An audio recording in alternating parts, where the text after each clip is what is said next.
Setting up on a bar pad here where my elbow is in the middle of that little dip acts as a little bit more stability as I rotate back into external rotation, and it elevates my elbow. So the idea is I want my elbow to be at least in line with my shoulder joint or a little bit higher, and that's what that bar pad does. If you don't have a bar pad, you can use a yoga block, towel rolls, just something to elevate the elbow a little bit.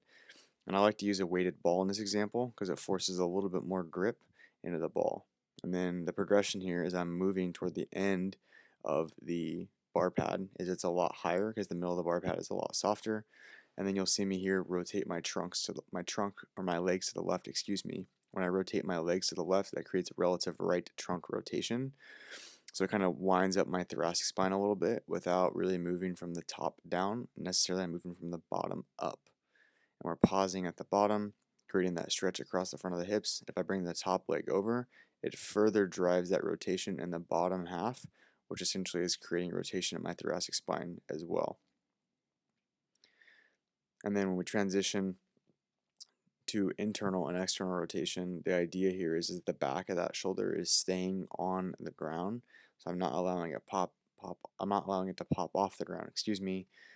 It's a lot easier to keep it on the ground when you're working on external rotation.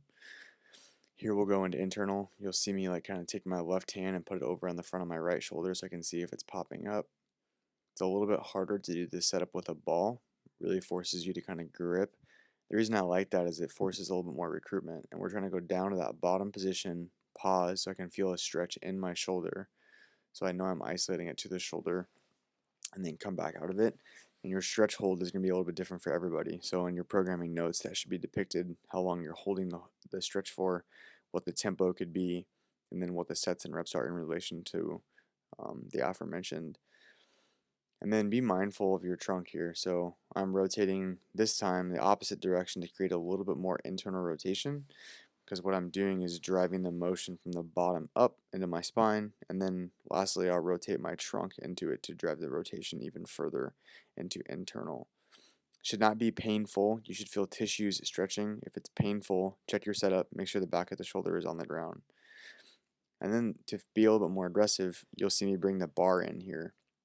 So what I'm doing is I'm taking the bar pad, or the bar, excuse me, putting it right on the front of my shoulder, and then I am using the same exact setup as I was before to drive the external rotation. So this help creates a little bit more of a stretch where we can isolate tissues on the front and the back of the shoulder. And then here in a minute you'll see me take my foot and put my foot on the bar. And that's going to help drive a little bit more load into the bar, which will further stabilize my shoulder. So a lot of clients, you'll see them really compensate when they get set up to where that shoulder pops up off the ground. So the bar does a great job of creating that what we call a posterior glider, just a way to stabilize the upper arm bone so it's not moving around too much, so we can really drive rotation in the shoulder joint.